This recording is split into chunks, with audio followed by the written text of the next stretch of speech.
नमस्कार मंडळी, वऱ्हाडी तडका चव जिभेला आनंद पोटाला या माझ्या यूट्यूब चॅनलमध्ये पुन्हा आपले अगदी मनापासून खूप खूप स्वागत करते।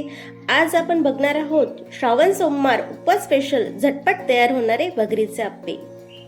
श्रावण महिना लागला की सण समारंभाला सुद्धा सुरुवात होते आणि रोज रोज नेहमीच साबुदाणा किंवा भगर खाऊन कंटाळता येतोच। मग भगरी आणि साबुदाण्यापासून काहीतरी आपण वेगळं बनवतोय। तर व्हिडिओला सुरुवात करण्याआधी माझ्या चॅनलला लाईक, शेअर आणि सबस्क्राईब करा। तर इथे मी 1 वाटी भगर घेतलेला आहे। बऱ्याचशा भागात त्याला वरळीचे तांदूळ सुद्धा म्हणतात। तर 1 वाटी भगर आहे, तर अर्धी वाटीच्याही कमी इतकं साबुदाणा घेतलेला आहे मी। आपल्याला भाजून घ्यायचं आहे 2-3 मिनिट। तर मस्तपैकी भाजून झालेला आहे। खूप असं भाजून नाही घ्यायचं, आपल्याला कलर बदलला इतकंच भाजायचं आहे। आता काढून घेऊया एका परातीमध्ये आणि थंड होण्याकरिता ठेवून देऊया बाजूला। तर भगर आणि साबुदाणा थंड होईपर्यंत आपण त्याच कढईमध्ये शेंगदाणे सुद्धा भाजून घेऊया। मस्तपैकी भाजून घेऊ, बघू शकता मस्त भाजून झालेले आहे। ते सुद्धा काढून घेऊया आणि शेंगदाणे सुद्धा थंड होण्याकरिता ठेवून घेऊया, जेणेकरून त्याची साल लवकर निघेल। शेंगदाणे थंड झालेले आहे, याची साल काढून घेऊया आपण। खूप छान लागते, काहीतरी वेगळं म्हणून ट्राय करू शकता तुम्ही। तर इथे साल काढून झाली आहे, साल मी पाकडून घेते परातीमधून। तर साल काढून झालेली आहे। आता आपल्याला मिक्सरला बारीक करून घ्यायचं आहे। खूप बारीकही पावडर करून घ्यायची नाही, आपल्याला थोडंसं ओबडधोबडच ठेवायचं आहे।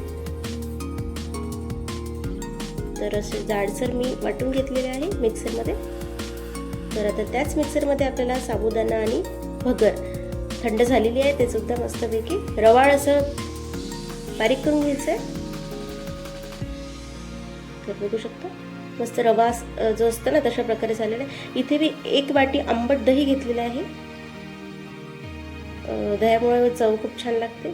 ऑप्शनल आहे, तुम्ही टाकू शकता किंवा ताकही वापरू शकता। तर 1 वाटी मी दही घेतलं होतं, त्याच वाटीने मी इथे पाणी टाकून घेतलं आहे। तर बॅटर रेडी आहे आपलं, एका भांड्यात काढून घेऊया। तर इथे काढून घेते मी आणि त्याच मिक्सरमध्ये थोडं पाणी धुवून मी याच्यामध्ये टाकून घेते, म्हणजे बॅटर आपलं थोडंसं घट्ट झालेलं आहे, थोडं पातळ हवं आहे आपल्याला। साबुदाणा भगर भाजून घेतल्यामुळे ते पाणी सोक करून घेतं। तर त्याच मिक्सरच्या पॉटमध्ये आपल्याला तिखट अशा हिरव्या मिरच्या टाकून वाटून घ्यायचं आहे ओबडधोबड। भगरीला असे काही चव नसते, त्यामुळं थोडंसं तिखटपणा असला की खूप छान लागते हे। तर इथे मी मिरचीचं पेस्ट टाकून घेतलेली आहे आणि शेंगदाण्याचा कूटसुद्धा टाकून घेतलं आहे। इथे सेंधव मीठसुद्धा टाकून घेतलं आहे मी चवीनुसार। तर जिरे पण टाकून घेते, तुम्ही खात असाल तर टाकू शकता, अन्यथा स्किपसुद्धा करू शकता। तर इथे मी आंबट दही घेतलं होतं, त्यामुळं थोडंसं चव बॅलन्स करण्याकरिता इथे मी साखर टाकून घेते, अगदी कमी आहे तेवढी, आणि मस्तपैकी फेटून घेऊया। तर आता आपल्याला याच्यामध्ये सोडा टाकून घ्यायचा आहे। तर सोडा टाकून आपल्याला मस्तपैकी फिरून घ्यायचं आहे। तर इथे गॅसवर मी आप्पे पात्र ठेवलेलं आहे, त्यामध्ये तेल लावून घेऊया। तर ब्रशने मी तेल लावून घेते। तर आपल्याला यामध्ये बॅटर टाकून घ्यायचं आहे। आपल्याला आधी साईडने टाकून घ्यायचं बॅटर, कारण की साईड मधात टाकलं की ते गॅसची आच जास्त लागते आणि मधातले जे आप्पे आहे ते करपतात, त्यामुळे साईडने आधी टाकून घ्यायचे आणि नंतरच मध्ये टाकायचे। तर या प्रकारे मी सगळे आप्पे टाकून घेते आणि मस्तपैकी 5-1 मिनिट झाकण ठेवून आपल्याला शिजू द्यायचं आहे।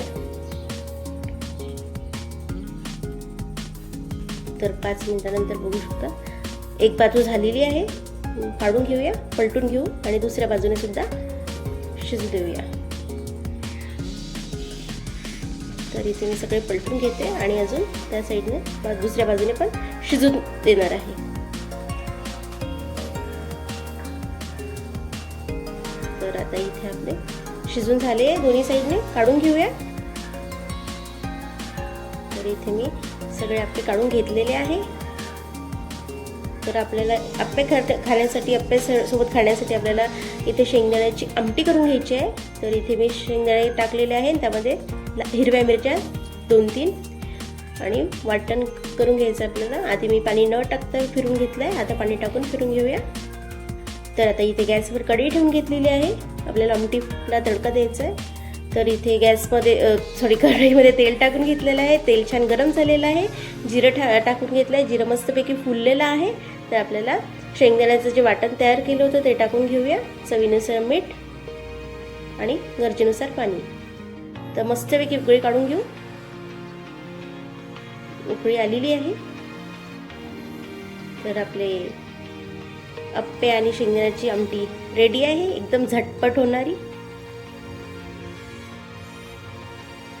व्हिडिओ आवडल्यास व्हिडिओला लाईक करा, शेअर करा आणि सबस्क्राईब करा. तर पुन्हा भेटूया एका नवीन व्हिडिओसह. तोपर्यंत धन्यवाद.